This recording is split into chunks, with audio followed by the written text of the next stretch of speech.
Women have so many things that we have to look out for as far as our health and safety are concerned. And this situation is no different.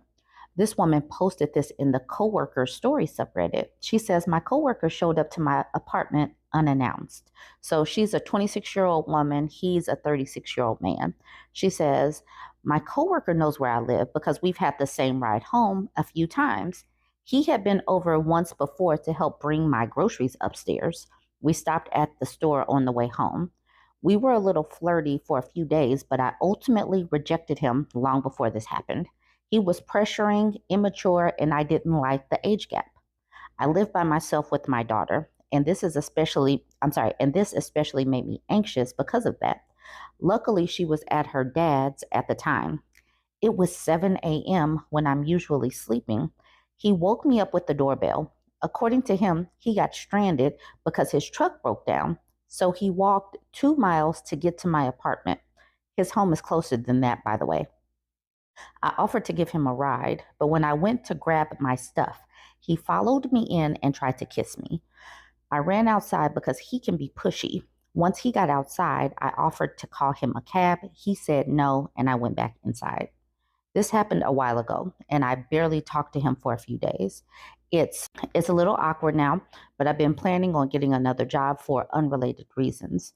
No one thinks he had bad intentions, but doesn't understand boundaries. I don't know what to think. Why would he think it's okay to make a move on me when I rejected him? She edits saying, thank you all for helping open my eyes to just how bad this was. The one saying he didn't have bad intentions, just don't want to see him for who he really is. I honestly don't even want to go to work again, but it's my only income. I'm going to look for other jobs this week. There is also no HR, and my bosses are similar to him. I told one of them, and nothing happened. This is a cautionary tale, y'all. This is a cautionary tale. I'm sure that this woman has replayed these things in her brain over and over. Someone helping you with your groceries or saying, you know what, let's save money. Let's just ride together. Let's just take this as a cautionary tale and say, no thanks, no worries. Do not let somebody that you really don't know where you live. Don't let anyone help you bring groceries up as a favor. Do not, no. This is how they scope the scenery, see who you live with, see where you live, see what floor you live on, all of that. You don't know people's intentions. And especially since this woman lives alone with her daughter, this could have been a terrible situation. This person showed up at 7 o'clock because he knew where he lived. And these days, rejecting people can definitely get a woman harmed.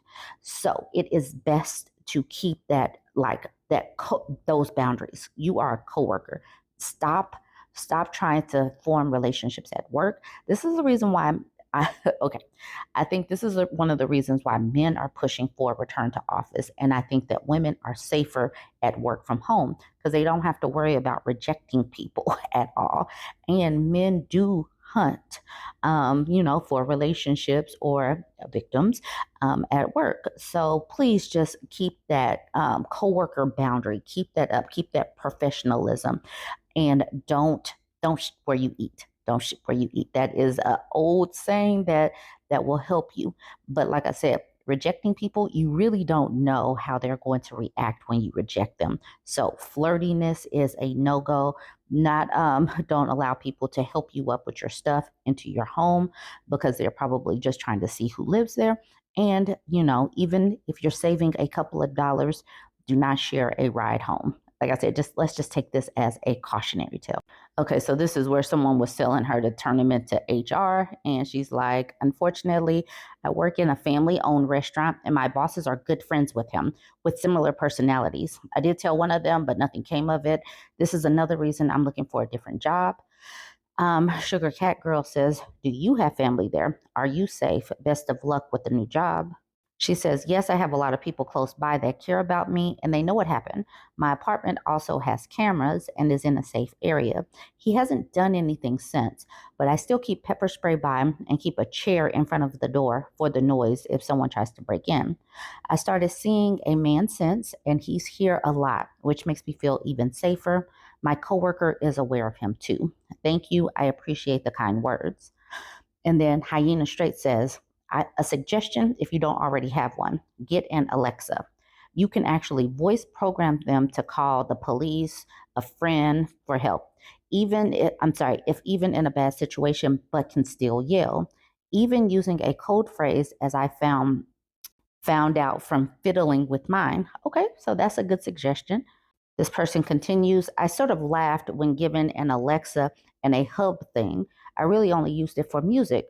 Then I was home alone and dislocated my hip in the shower because of a medical condition and decided to be a jerk that day. I did that at about 9:30ish, and I'd have been stuck in my shower until about 3:30 when my daughter was home from school if I didn't have my Alexa hub thing at the end of the house. It called the ambulance for me, and I was able to let them know where to find the spare key to get into my place without taking down a door via the operator. Probably very useful for other safety reasons. I very much appreciate it for more than the ability to play Spotify at a whim nowadays. That is a great point. A lot of people could really use that tidbit. Get an Alexa hub thing and program it to call the police or a friend if you yell. Great point. Megatronia says, I have a bunch of Google Home things around the house for the same purpose. I'm disabled, so it makes my husband more comfortable with leaving me home alone at times. I also have my Samsung set up to contact emergency services and a few trusted friends when I hit the side button 5 times. It sends them my location and says I'm having an emergency. Y'all, this is some great information. This could be good for, like she said, she's disabled. This could be good for elderly people. This could be good if you know that your child has to be home for some time alone for, if you have to step out or whatever. This is some good information. Hyena Straight says, I didn't even think to use mine until I actually yelled for help, hoping someone may hear me. And it answered, do I need police, fire, or ambulance? If I wasn't already crying, I would have from sheer relief. After that, I fiddled and set up alerts to emergency contacts and the likes too. Brilliantly helpful little thing it is. That does sound pretty helpful. Emma Ladyhawk says, I've never wanted an Alexa until I've read all these stories of people using it in an emergency. I'm totally going to get one now. That is so useful. Thank you. And the crazy thing is, you learn and get so many tidbits from Reddit. This is such a great resource. Hyena Straight says, I didn't even think to use mine the way I did until it actually asked what help I needed. But I was so damn thankful for it. It's funny how something can be extremely useful when you least expect it. And then this person says, me too. Thank you. This is great information to share. I honestly think that this has been an amazing cautionary tale. Hopefully you do too. Join the conversation. Let me know what you think about this one. Don't forget to like, comment, share, and subscribe. This is going to be a great one to discuss as more and more women talk about decentering men or pulling back and not going back and forth with men and not even dating men or marrying them or whatever. They're going to get lonely and miss us and start coming into our spaces just so that they can have some interaction with women.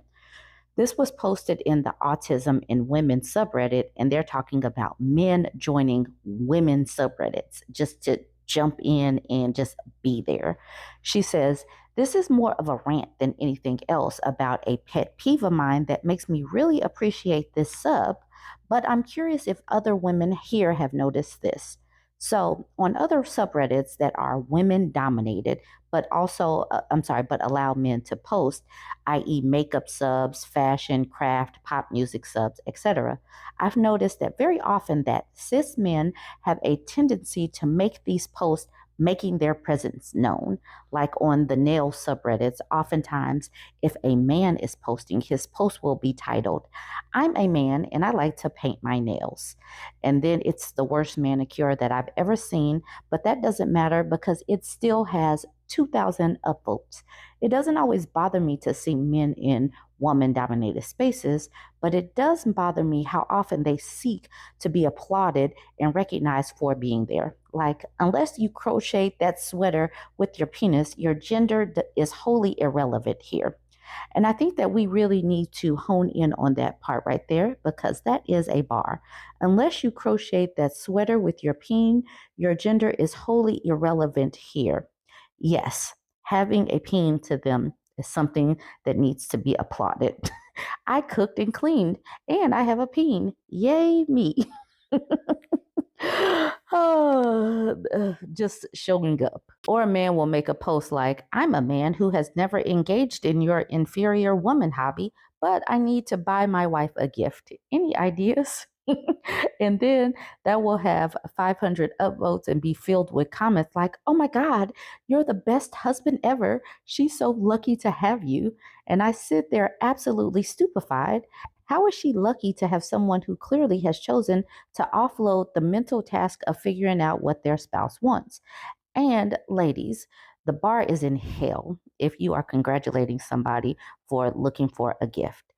The bar is in hell. Stop giving them head pats for doing basic things and like actually just thinking about their wives. Can we please raise the bar at least up to like surface level? It doesn't even have to be up on a mountain or in the sky, but let's stop giving head pats for just showing up. All right, it says it's like the glass elevator, but for hobby forums. Men get applauded for just existing in a space while women have to fight tooth and nail and be the very best to even get a quarter of the recognition. It always makes me super upset, and I'm curious if any other ND women are annoyed by this. And since this is an autism in one women's subreddit, I suspect ND is neurodivergent. Weird Delivery says, thanks for the laugh. Unless you crochet the sweater with your peen, your gender is wholly irrelevant here. Great line. And I appreciate that line as well. That's the reason why I had to read that comment. Definitely. Bestie Cresty says, yeah, it's annoying. The more I've practiced decentralizing men and educating myself on feminism, the more embarrassing and upsetting it is to see fellow women acting this way.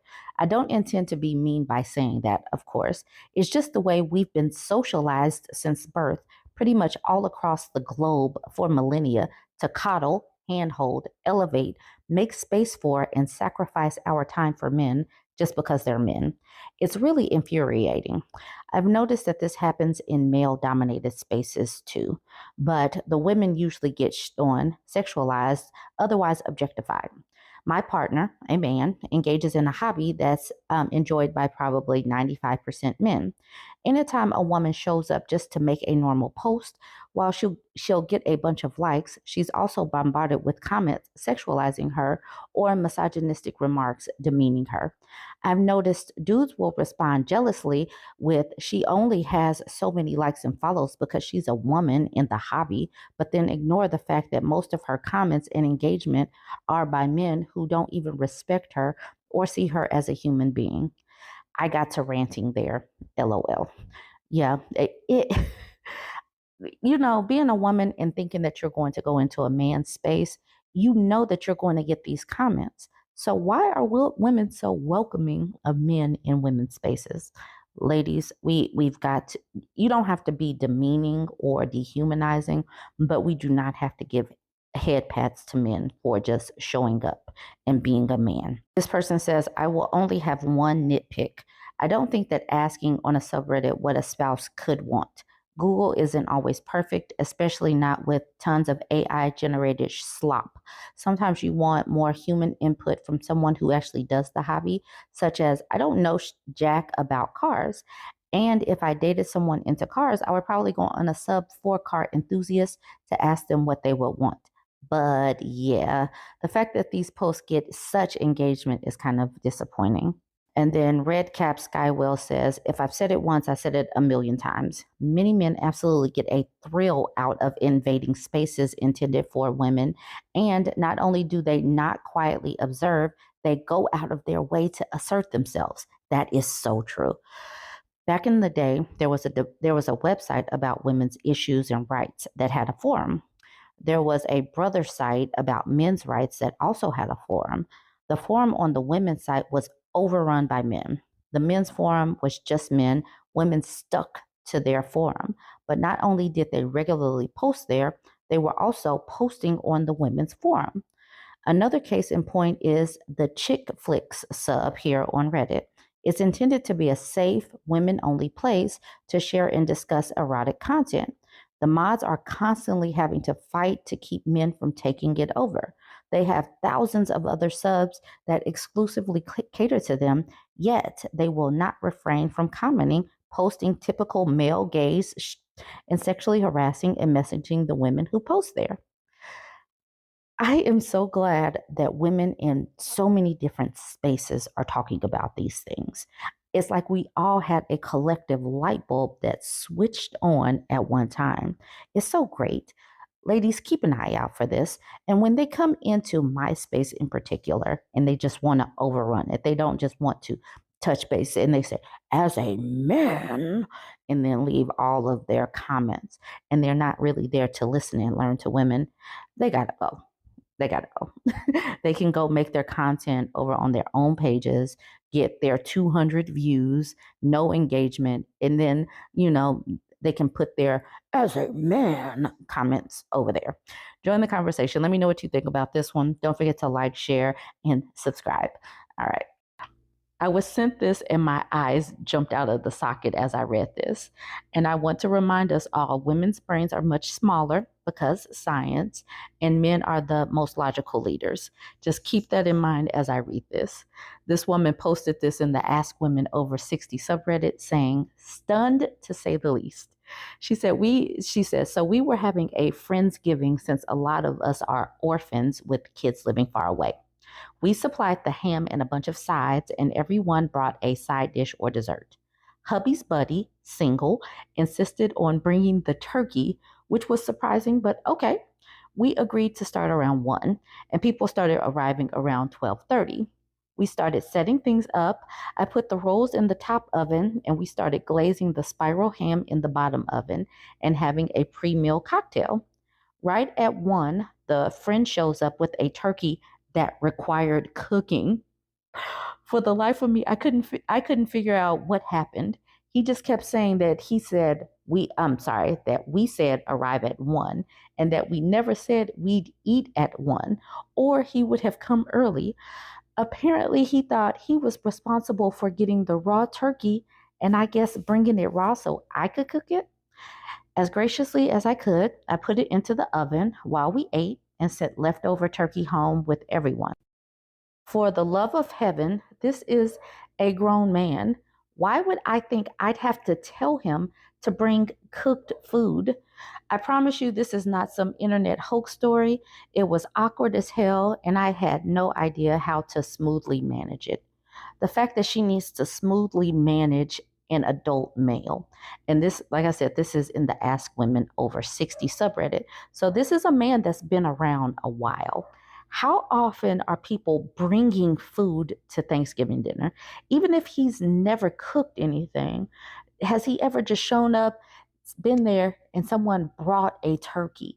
Like, keep in mind the men, because science says that their brains are bigger and they have decided that they were the most logical leaders. And this is where we are in life. This needed to, everyone needed to see this today.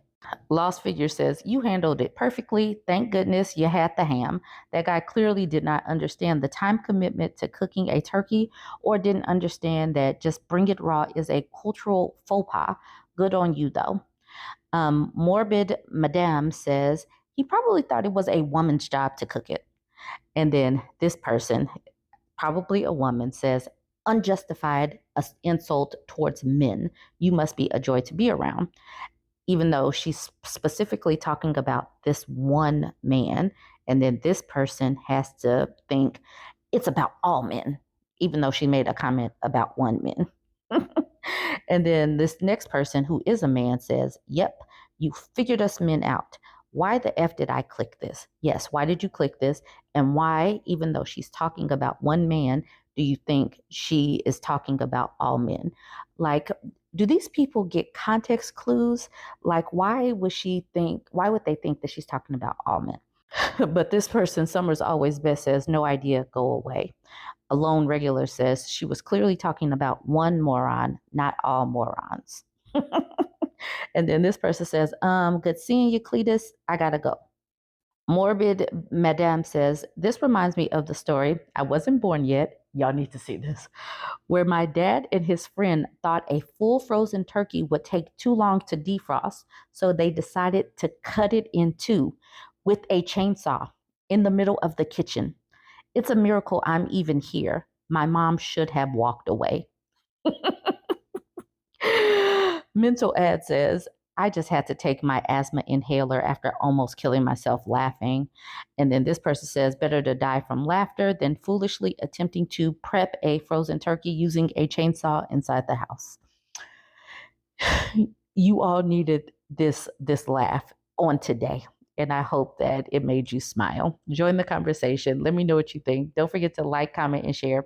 And go ahead and hit follow if you're not yet following me. I'm trying to get to 60,000 over on YouTube and actually on TikTok as well.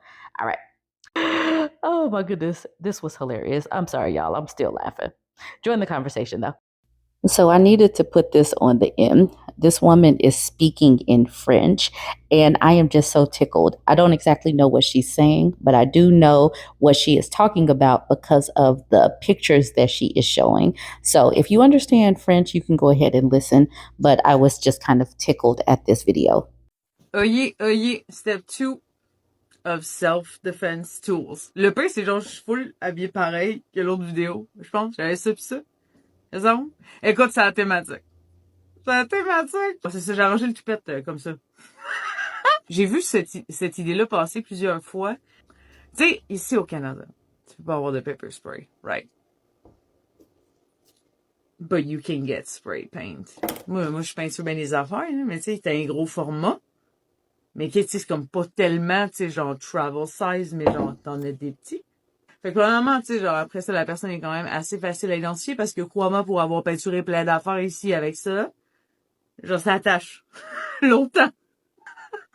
Genre insane. Fait que ça peut être super pratique. Puis, l'idée que j'ai vue, those are your two friends, girl. Ça mène facilement dans une sacoche, choisis ta couleur favorite. Chez Oh My Dessert, Canadian Tire.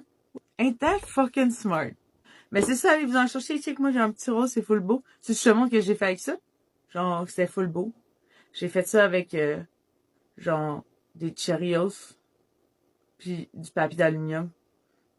Everybody's so creative, but this one is true. C'est pas le sarcasme. Mais c'est ça, j'ai trouvé ça super comme petite idée, c'est mignon. C'est quand même pratique, yeah. Puis, pour vrai, genre, comme j'aimerais ça qu'on se crée, comme un petit groupe, une petite communauté parce que je pense que en ce moment, il y a beaucoup de femmes qui sont en tabarnak ou qui vivent un paquet d'émotions avec tout ce qui se passe et un endroit, ça me fait penser à ça, là. Il y a un endroit, un rage room, c'est vraiment cool, c'est genre vraiment for mental health, that's the way it's advertised. C'est un rage room où est-ce que tu peux défoncer une auto à coup genre de crowbar and shit. Genre tu peux avoir les vitres puis tout là. Tu peux même défoncer une Porsche. Ça, c'est quand même comique. C'est un petit peu plus cher, mais quand même. Mais il y a aussi un flamethrower. Just saying. Ce serait le fun de faire ça. Je pense qu'on a beaucoup de rage à sortir. Ça serait cool. J'ai juste une mini plateforme, mais en tout cas, ça mettrait plein de joie, plein de bonheur. Qu'on fasse ça en filles. Je trouve que c'est vraiment une activité de filles. Genre lancer du flamethrower. Tu trouves pas? Ça serait ça, coche. En tout cas. Ok, ben, je vous aime!